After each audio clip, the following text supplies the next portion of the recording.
తల్లిదండ్రులు కావాలని మీ కలను నెరవేర్చుకోండి హెగ్డే ఫెర్టిలిటీ సెంటర్ ద్వారా ఉచిత మొదటి కన్సల్టేషన్ పొందండి. నిజంగానే మీ వారసత్వాన్ని నిలబెట్టేలాగే ఉంది టైటిల్ కూడా. ఆ విధంగా అంటే వాళ్ళు చేయరమ్మా, వాళ్ళు డైరెక్ట్ చేయాలని ఆలోచన లేదు. మంచి సినిమా మా నాన్నగారిని ఇంకోటి చూసుకోవాలని ఆశపడుతున్నారు. అది నేను మీరు మళ్ళీ డైరెక్ట్ చేయడానికే సార్? వద్దంటారు, నేను వద్దాను. బాగుంటుంది కదా సార్, ఆ తరం ఈ తరం మీరు కలిసి మొత్తం సినిమా చూస్తున్నారు, పోకాళ్ళు మారుతున్నాయి కాబట్టి ఇంట్రెస్టింగ్ కాంబినేషన్ అవుతుంది కదా ప్రేక్షకులకు. కానీ అమ్మా బాగాలేదు, అప్పుడు బడ్జెట్ వేరు, ఇప్పుడు బడ్జెట్ వేరు. ఇప్పుడు 6 నుంచి 10 కోట్లు పెట్టకపోతే 10 కోట్ల రూల్ లేదు, మనం పెట్టుకునే హీరోని బట్టి ఉంటుంది. ఒక హీరో అయితే ఒక డైరెక్టర్ కూడా 15 కోట్లు తీసుకుంటున్నారు. రాజమౌళి గారు 800 కోట్లు తీసుకొని ఉంటాడు. ఆయన ఎన్ని రోజులు 5 ఏళ్ళు సినిమాలు తీశారు వాళ్ళు. బాహుబలి 5 ఏళ్ళు వాళ్ళు తీసిన నిజంగా హ్యాట్స్ ఆఫ్ రాజమౌళి. ఆయన తీసిన ఈగ సినిమా నాకన్నిటికంటే ఈగ నచ్చింది. ఎందుకంటే బాహుబలిలో సినిమా అది బ్లూ కటర్ షాట్స్ ఏదో కానీ ఏదో ఫారిన్ కంట్రీస్లో వెళ్ళి 5 చాలా రిస్క్ చేసే డైరెక్టర్. వాటన్నిటికంటే ఆ ఈగ అనే సినిమా చూడండి మీరు, దాన్ని కాలు చెయ్యి కన్ను కదిలే కూడా తీసి హ్యాట్స్ ఆఫ్. అలాగా ఒక ఐడియా అది. అంతే, అయ్యో చాలా గొప్ప డైరెక్టర్. మన నేషనల్ వైజ్ మనకి ఇండియాకి పేరు తీసుకొచ్చిన డైరెక్టర్. అలాంటి డైరెక్టర్స్ వాళ్ళందరూ ఉన్నారు. వాళ్ళు పెద్ద సినిమా చేయగలరు, మాలాంటి వాడిని చేయలేను నేను. మా వల్ల కాదు, బడ్జెట్ మన వల్ల కాదు. మనల్ని నమ్మి అంత డబ్బు పెట్టేవాడు లేడు, అసలు పెట్టాలన్నా మన వల్ల కాదు.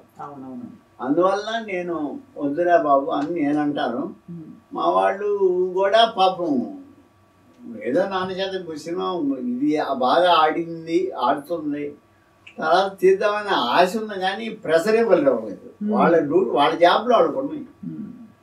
ఎక్కడికి లిమిటేషన్ తల్లి సినిమాకి, ఎక్కడికి ఎవరు మహానుభావులు గొప్ప గొప్ప సినిమాలు, పౌరాణిక సినిమాలు ఒక్కటి. ఇప్పుడు ఈరోజు ఆ తులాభారము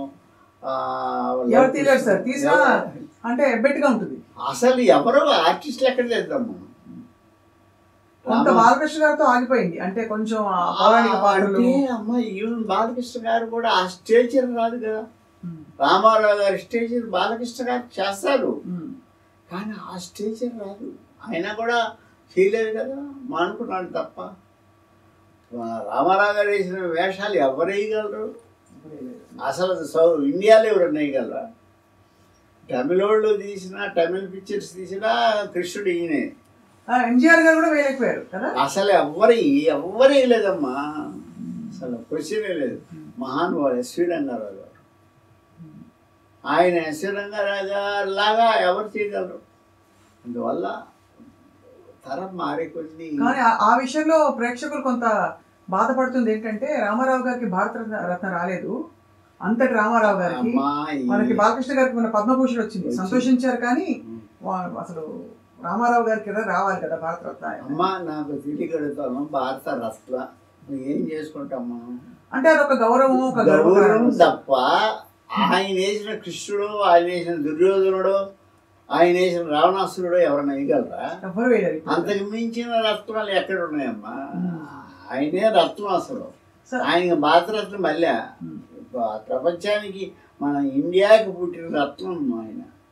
ఆయన పెర్ఫార్మెన్స్ ఎవరు చేయగలరు? ఈ అవార్డు ఏముందమ్మా, ఒక చిన్న ఇస్తారా తగ్గించి పెట్టుకోవటం ఉపయోగం ఏంటి? అసలు ఇండస్ట్రీకి ఆంధ్రప్రదేశ్కి, ఆంధ్ర కాదు ఇండియాకి దొరికిన రత్నం ఆయన రామారావు గారు, మహానుభావుడు. అలాంటి నటులు ఎక్కడున్నారు? అలాంటి సినిమా అసలు పౌరాణిక సినిమాలు తీసేవాళ్ళే లేరు కదా ఇప్పుడు లేరు. సంగీతం శ్రీనివాసరావు గారు అప్పుడప్పుడు మాట్లాడినప్పుడు పాపం ఆయన అది కూడా ఏది ఆయన టెక్నికల్ గా తీస్తాడు ఆయన. అవును, అందువల్ల అది జరిగే పనులు కాదు. ఆయనకి భారతరత్న అవసరమా? ఆయన అసలు ఇండియాకి ఐ మీన్ ఇండియన్ గోల్డ్ అని పెట్టుకోవాలి. ఇండియాకి ఎవరున్నారు అసలు? ఆ వేషం ఎవరేస్తారు? ఏ లాంగ్వేజ్లో అయినా. తమిళ్ వేసినా ఆయన వేయాలా, ఇంకెక్కడ వేసినా ఆయన వేయాల్సిందే. అలాంటి నటులు లేరు, అలాంటి డైరెక్టర్లు లేరు. అంత అసలు రూపుదిద్దుకొని ఆయన గురించి చెప్తుంటే మాకు మనలాంటి వాళ్ళకి మతిపోద్ది. 7 గంటలు 5 గంటలు నిలబడి మేకప్ వేయించుకొని ఆ కిరీటం పెట్టుకొని 5 గంటలు 6 గంటలు మేకప్ వాటికి అలాంటి మహానుభావులు మనకి మన జీవితాలు దీంతో సరిపెట్టుకోవాల్సిందే. మంచి మాట, గొప్ప మాట చెప్పారు సార్. అయితే అంటే ఆ విధంగా చూస్తే ఇప్పుడు మీరు సార్, మీరు స్త్రీల పాత్రలు కానీ కథాంశాలు తీసుకున్నప్పుడు మీరు ఏ పరిమితులు పెట్టుకునేవారు? ఇప్పుడు మస్ట్ అండ్ షుడ్ గా ఒక ఐటమ్ సాంగ్ ఉండాలి. ఇప్పుడు రోజుల్లో ఒక స్పెషల్ సాంగ్, దాని పేరు ఏం పెట్టినా హీరోయిన్లే చేస్తున్నారు. ఇప్పుడు పెద్ద పెద్ద హీరోయిన్లే. ఆ సినిమాల్లో లేవమ్మా ఐటమ్ సాంగ్స్. ఇప్పుడు సౌందర్య నా సినిమాలో ఎక్కడ ఐటమ్ 5 పిక్చర్స్ చేశాను నేను. ఐటమ్ సాంగ్ లేదు. ఐటమ్ సాంగ్ అవసరమైన దాంట్లో ఇప్పుడు బాలకృష్ణ గారితో ఒక సినిమా చేశాం. దాంట్లో ఐటమ్ సాంగ్ అనేది షీస్ ఒక సీను, ఒక సాంగ్, ఆ సాంగ్తో ఒక డ్రామా మిక్స్ అయి ఉంటుంది.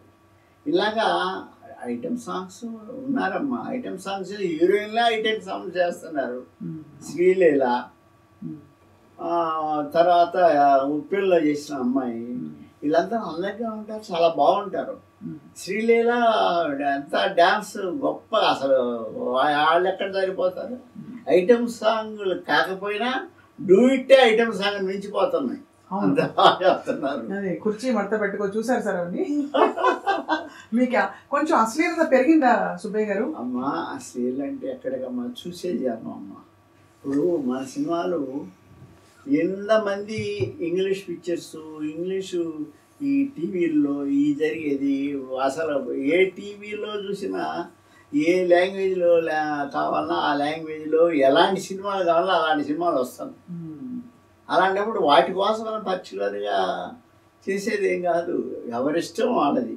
అంటే మనకి టెక్నాలజీ అంత పెరిగిపోయింది. అప్పుడు మనం ఎలాంటి సినిమా చూడాలన్నా టీవీ నొక్కితే ఎలాంటి సినిమా అయినా వస్తుంది. అది తీయకపోతే ఓకే, కానీ తీసి ఆల్రెడీ దాంట్లో ఉన్నాయి కదా, అందువల్ల రూల్ లేదు. సార్ ఇండస్ట్రీలో చాలా ఈ మధ్య మీ కాలంలో ఎలా ఉండేది తెలియదు సార్, కానీ వివాదాలు ఎక్కువ పెరిగిన మాట వాస్తవం. మీడియా పెరగడం వల్ల లేకపోతే బయటకు వస్తున్నాయనా?